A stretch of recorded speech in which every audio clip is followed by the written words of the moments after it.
ദൈവത്തിരുനാമത്തിന് മഹത്വമുണ്ടാവട്ടെ. Bible reading പ്രോഗ്രാമിൽ സംബന്ധിക്കുന്ന ഏവർക്കും കർത്തനാമത്തിൽ സ്നേഹവന്ദനം. ഇനി നമ്മൾ വായിക്കുന്നത് 1 ദിനവൃത്താന്തം 25-ാം അധ്യായമാണ്. ദേവാലയ നിർമ്മാണ ശേഷം അതിലുള്ള എല്ലാ ക്രമീകരണങ്ങളും ദേവാലയം പണിയുന്നതിന് മുൻപ് തന്നെ ദാവീദ് രാജാവ് ക്രമീകരിക്കുന്നതാണല്ലോ നമ്മൾ കണ്ടുവരുന്നത്. ഈ അധ്യായത്തിൽ പാട്ടുകാരുടെയും സങ്കീർത്തനക്കാരുടെയും ഗണങ്ങൾ എങ്ങനെ പ്രവർത്തിക്കണം, എന്ത് ചെയ്യണമെന്നുള്ളതാണ് ദാവീദിവിടെ ആവശ്യപ്പെടുന്നത്. സംഗീതക്കാർക്ക് ഇത്ര വലിയ പ്രാധാന്യം ഈ പുസ്തകം നൽകുന്നതിനാൽ ഈ ഗ്രന്ഥത്തിൻ്റെ എഴുത്തുകാരനും സംഗീതഗണത്തിൽപ്പെട്ട ആ കുടുംബത്തിൽപ്പെട്ട ഏതോ ഒരു വ്യക്തിയായിരുന്നുവെന്ന് വേദപണ്ഡിതന്മാർ അഭിപ്രായപ്പെടുന്നുണ്ട്. അത്രമാത്രം പ്രാധാന്യം സംഗീതത്തിന് അദ്ദേഹം ഇവിടെ നൽകുന്നതുകൊണ്ട് ശരിയായ വിധത്തിലുള്ളതായ ഗാനങ്ങളും അതിന് ഉപയോഗിക്കുന്ന ഉപകരണങ്ങളും ആരാധനയ്ക്ക് വളരെ അനിവാര്യമായ ഒരു ഘടകമാണ്. പഴയ നിയമകാലത്തും പുതിയ നിയമകാലത്തും ഗാനങ്ങൾ ആരാധനയുടെ വലിയ ഭാഗമാണ്.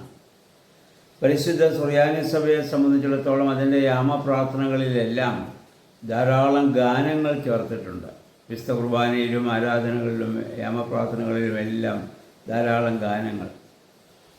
ഈ ഗാനങ്ങളൊക്കെ നമ്മൾ പരിശോധിച്ചാൽ അത് ദൈവവചനവും സഭയുടെ ദൈവശാസ്ത്രവുമാണ് അതിൽ ഉൾക്കൊള്ളിച്ചിരിക്കുന്നത്. വേദപുസ്തകം ഒന്നും മനുഷ്യകരങ്ങളിൽ ഇല്ലാതിരുന്ന കാലത്ത് ആരാധനയിൽ വിശുദ്ധ ബൈബിളിലെ കാര്യങ്ങൾ വളരെ കൃത്യമായി എല്ലാ ഗാനങ്ങളിലും അത് ചേർത്ത് വെച്ച് മനുഷ്യന് മനസ്സിലാകത്തക്ക രീതിയിൽ ചെയ്യുകയാണ്. ഇന്ന് നമുക്ക് പലപ്പോഴും അതിൻ്റെ അർത്ഥങ്ങൾ പോലും മനസ്സിലാകുന്നില്ല. കാരണം ഇതൊക്കെ രചിച്ചത് ഭാഷാ പണ്ഡിതന്മാരായ ആളുകളാണ്. അതുകൊണ്ടാണ് വളരെ മനോഹരമായ രീതിയിൽ അവരതൊക്കെ ചേർത്തിട്ടുള്ളൂ. പക്ഷെ നമുക്ക് അതിൻ്റെ അർത്ഥങ്ങൾ മനസ്സിലാക്കി പാടിയെങ്കിൽ മാത്രമേ അതുകൊണ്ട് പ്രയോജനമുള്ളൂ. മനുഷ്യഹൃദയത്തിന് ഏറെ സന്തോഷവും സമാധാനവും പ്രദാനം ചെയ്യുന്ന ഒരു രീതിയാണ് ഗാനങ്ങൾ ആലപിക്കുക എന്നുള്ളത്. നമുക്കറിയാം, നല്ല ഗാനങ്ങൾ കേട്ടാൽ മൃഗങ്ങൾ പോലും ഇങ്ങനെ തലയുയർത്തി ശ്രദ്ധിക്കുന്നത് നമുക്ക് കാണാൻ പറ്റും, നല്ല ഗാനങ്ങൾ കേട്ടാൽ. എന്നാൽ ഇന്ന് പലപ്പോഴും ഗാനങ്ങളും അതിൻ്റെ ഉപകരണങ്ങളൊക്കെ മനുഷ്യന് അരോചകമായി മാറുന്ന രീതിയിൽ ഉപയോഗിക്കുന്നവരുണ്ട്. ദേവാലയങ്ങളാണെങ്കിലും മറ്റ് ശുശ്രൂഷകളാണെങ്കിലും അത് അതിഭയങ്കരമായ ശബ്ദത്തിൽ അരോചകമാകുന്ന രീതിയിൽ ഗാനങ്ങൾ ആലപിക്കുന്ന രീതി അതൊരിക്കലും നല്ല ഒരു രീതിയല്ല.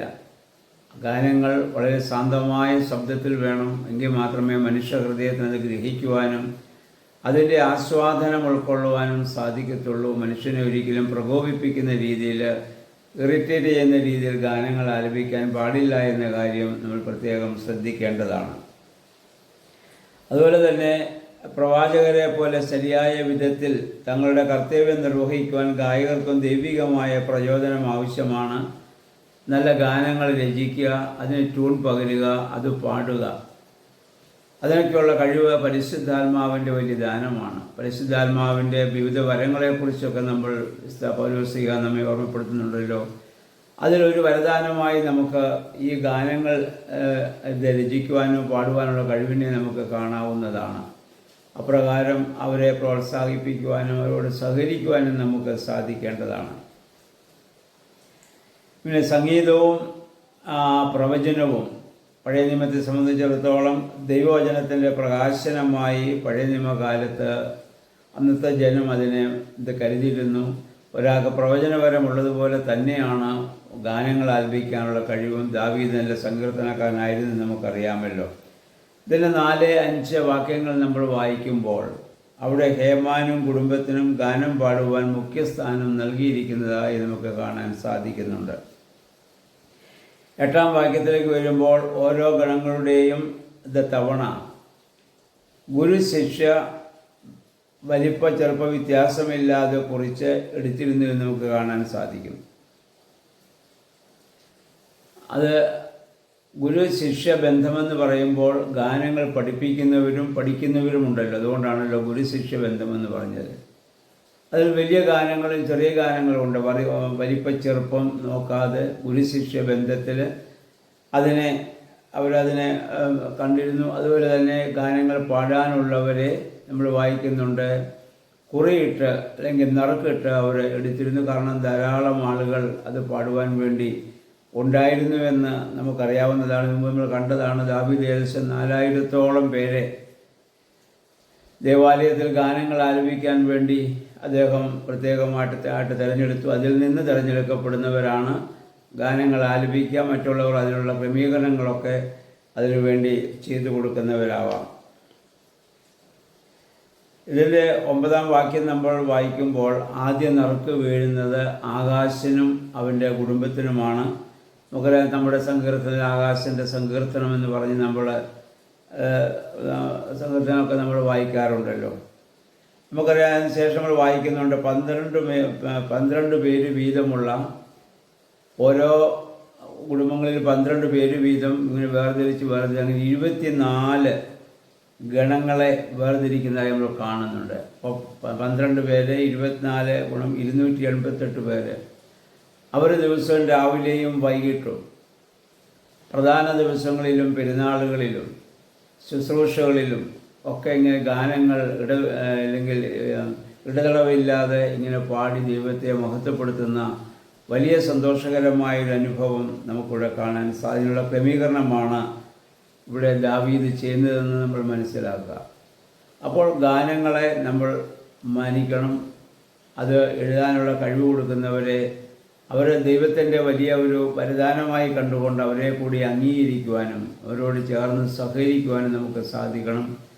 അതുപോലെ ഗാനങ്ങൾ ആലപിക്കുന്നവർ മനസ്സിലാക്കണം, ദൈവം തന്ന ദാനമാണ് പാടുവാനുള്ളത്. അത് മറ്റുള്ളവർക്ക് അരോചകമാകാതെ മറ്റുള്ളവർക്ക് സന്തോഷപ്രദമായ രീതിയിൽ അത് വിനിയോഗിക്കുവാൻ ഇടയാകണം എന്നുള്ള പ്രാർത്ഥനയോടും സമർപ്പണത്തോടും കൂടി പാടുവാൻ അവർക്കിടയായിത്തീരണം.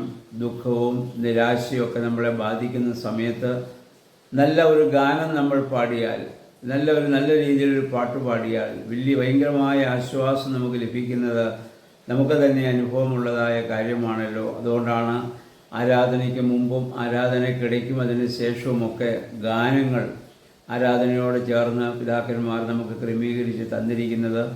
അതൊക്കെ ദൈവത്തിൽ പൂർണ്ണമായി സമർപ്പിതമായിരുന്നുകൊണ്ട് ശാന്തമായി ആ ഗാനങ്ങളൊക്കെ ആലപിച്ച് ദൈവത്തെ മഹത്വപ്പെടുത്തുവാൻ നമുക്ക് പരിശ്രമിക്കാം. ഇങ്ങനെയുള്ളവരെ നമ്മൾ കൂടുതൽ പ്രോത്സാഹിപ്പിക്കുകയും അവർക്ക് വേണ്ടതായ എല്ലാ സജ്ജീകരണങ്ങളും ക്രമീകരണം ചെയ്തു കൊടുക്കണം. ഇന്ന് എല്ലാ ദേവാലയങ്ങളും ഗായക സംഘങ്ങളുണ്ട്.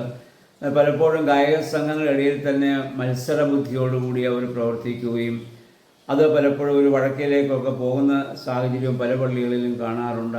അങ്ങനെ സംഭവിക്കാതെ ഞങ്ങൾ ദൈവത്തെയാണ് മഹത്വപ്പെടുത്തുന്നത്, ദൈവനാമ മഹത്വത്തിന് വേണ്ടിയാണ് ഇത് ചെയ്യുന്നതെന്നുള്ള ബോധ്യത്തോടെ ഗാനങ്ങൾ ആലപിക്കുവാൻ നമുക്കിടയാകണം. അവർക്ക് വേണ്ടി നമുക്ക് പ്രാർത്ഥിക്കാം. ദൈവമേ, പരിശുദ്ധാത്മാവേ, ആ ഗാനങ്ങൾ രചിക്കാനുള്ള കഴിവിന് അവിടുന്ന് തിരഞ്ഞെടുക്കുന്നവരെ അവിടുന്ന് ബലപ്പെടുത്തണമേ, ശക്തീകരിക്കണമെന്ന് നമുക്ക് പ്രാർത്ഥിക്കാം. എല്ലാവർക്കും നല്ലൊരു ശുഭദിനം ആശംസിക്കുന്നു. ദൈവനാമം മാത്രം മഹത്വപ്പെടുവാൻ ഇടയാവട്ടെ.